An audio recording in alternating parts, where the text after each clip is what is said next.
Hey everyone, I know it's a black video here. By the way, it's Jesse. My camera isn't working to where I can do good streams or videos. I need to get a new phone, but I thought I would make this little video here for YouTube. It's been a while that I haven't posted anything in a while, except for like weather stuff, and I thought I owed you guys a little bit of something, you know. Oh yeah, I'm driving, by the way. Driving out of the city, out of Hot Springs. My mom. Okay, that brings me to what the video topic, because I really haven't sat down and talked to you guys in a long time. And there's some people who's been wanting me to, sit and talk. Even though you can't see me, you can still hear me. Which is all that matters anyways. You don't need to look at this ugly face. But I wanted to talk to you about, about what I'm doing, like, right now. Not so much exactly at this moment driving home, but, there was a long time where I felt that I didn't fit, or I didn't know what my purpose was in the world. And that's pretty much something everyone has to kind of figure out on their own. But I mean, you got to figure out. You could go to college and be a freaking doctor, but it doesn't mean that's what you were meant to do, you know. But what I'm trying to get at is, for a long time I looked for my calling, and yay, that's the last store on the outside of town, and then there's nothing.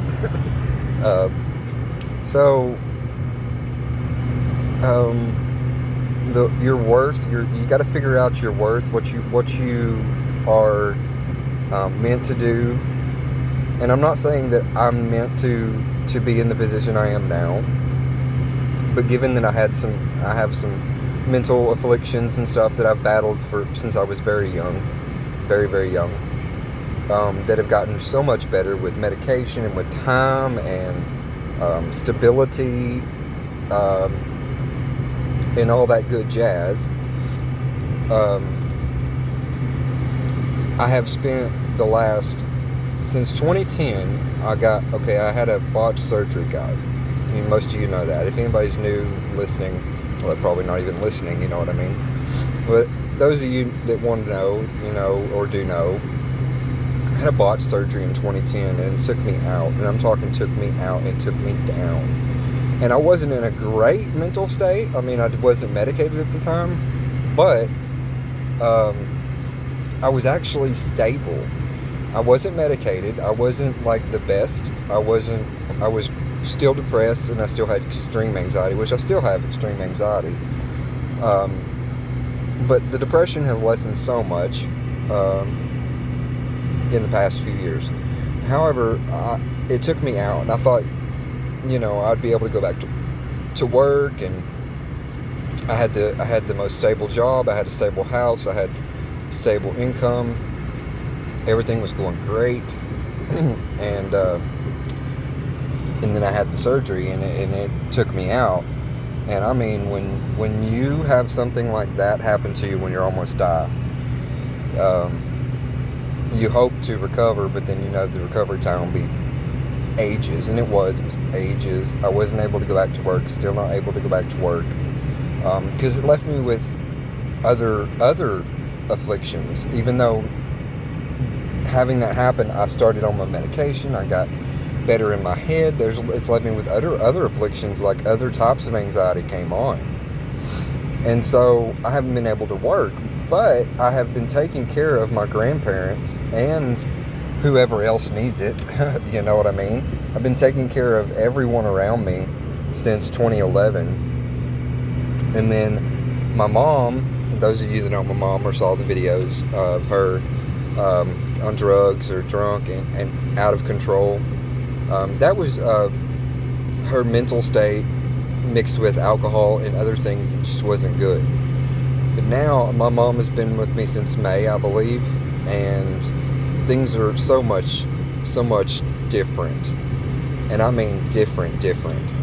I thought, okay, she can move back in with me, and I'll get her to back good in her head and get her going, and maybe she'll be able to go back out on her own, or whatever. But it just didn't end up that way. And now that I see my 50-year-old mom, and she's in such a feeble state, that I'm only 33. I'm fixing to be 34 next month, at the end of next month almost, and I realize now that this is my life, and this is what I'm going to have to do. There's no way that I could go back to work, even if I wanted to now. And my grandma's getting worse, and my mom, she lives with me, she's not good, she's on medication. So right now I'm driving back home from Hot Springs, which is the city about an hour away from my house, maybe a little more. It's a long drive home. It's an hour drive home. And I had to drive over here and drop her off at her sleep study at 9, and now I'm driving back home. And then when I get home, I'll have to be home for a little while, and I have to get back up and go pick her up at 5:45 in the morning at the hospital. So realizing that this is my life now, I have to take care of my mom, and I'm only 33. I'm like, Lord have mercy, what more could be put on me, But this is something I kind of expected, but didn't expect it this soon. Maybe in the next 10 years, I thought maybe I'd get, before having to take care of a parent, hand and foot, but it didn't end up that way. So I do take care of my mom, and that's where I found my worth, is to take care of the people around me. They depend on me, even though they don't know it, really. Some of them know. Mom knows. My grandma knows sometimes. But it's not like it's all the time that they realize that if I wasn't there, like, how would things happen? How would things get done? And so, this is where I figured out that my worth comes in. I didn't always know that I was a worthy person to have any love, or worthy to be loved or give love and all that jazz, and the way I want to, and to live like I want to. Didn't feel like I was worth what I could be worth. But I realized this is just the way life goes. Life is definitely not a freaking fairy tale. It's not some movie.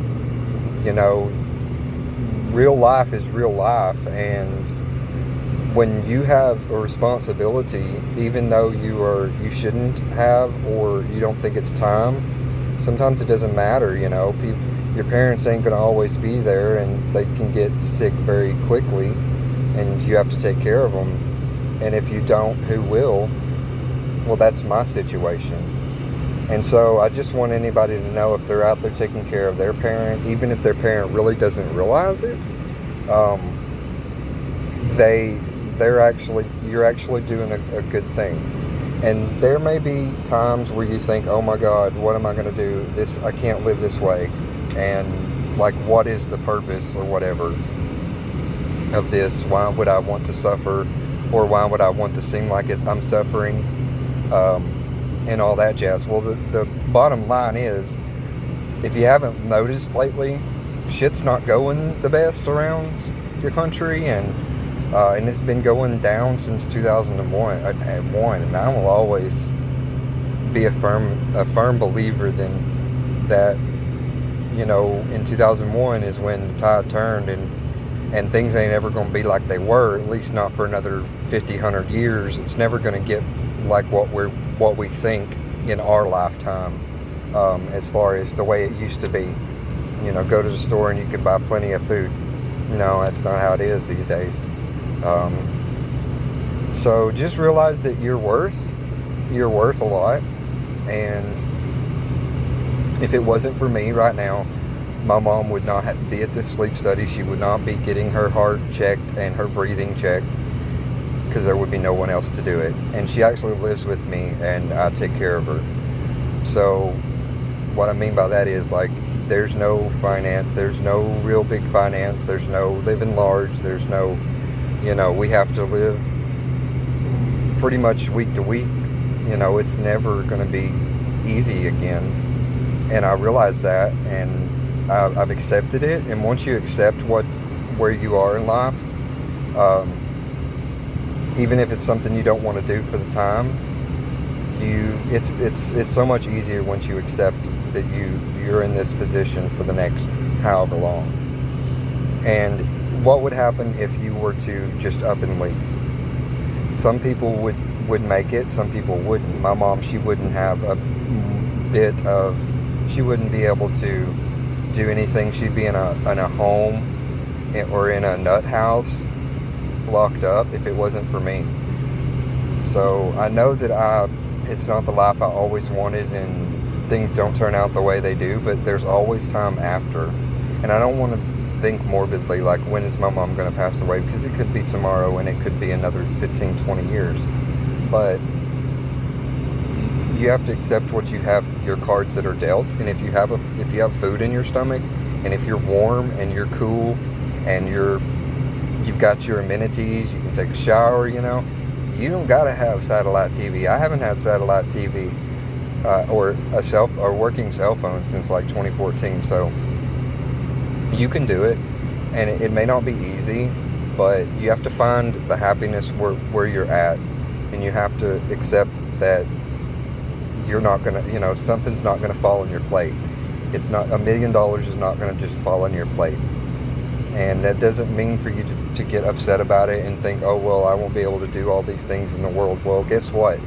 If people are doing these things in the world, more than likely they're owing somebody to do these things. So look at what you got around you, even if it ain't much. Like, I don't have much at all.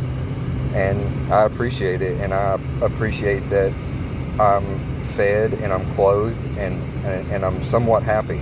Even if I'm not ecstatic about my situation, I'm happy that I'm doing this, because I know that it's giving comfort to my mother, who, without me, she would be dead or worse. I don't mean to get too rude or too, not rude, but I don't mean to get too deep or anything like that with you guys. I just wanted to upload a video. But, like, who would be driving at 10:30 at night, an hour back home, and then there's no sleeping, to come back and get her and come back home again. It's a ways, and it's a trip. If you know me, this is like the trip that you make to the doctors, or the trip you make if you want to go do anything, mall, or eating at a nice restaurant, not fast food, but a nice restaurant, or movies, bowling. Everything is in the city.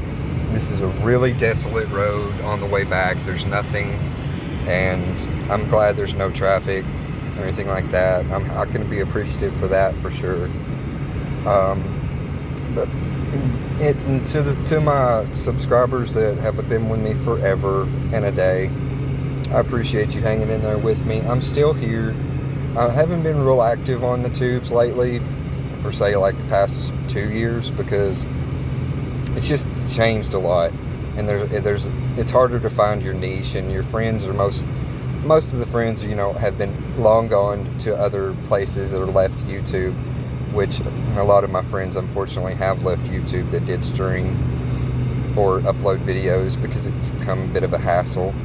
But I'm still here. I won't leave until YouTube flops. If you want to talk to me, my Instagram is I Like Jesse. Facebook, you can find me on Facebook. Twitter, I Like Jesse, and you can talk to me. And I appreciate you listening there. I'll be looking at them watch times, see what kind of watch times I get from the people that actually listen. If you made it all the way, post, "Oh, it's so red." That's what I want you to post. "Oh, it's so red." It's an inside joke, but maybe I'll let you in on it soon. All right, love you guys. Peace. Look at this drive. Boy, howdy. Got another 30 minutes ahead of me. Bye, guys.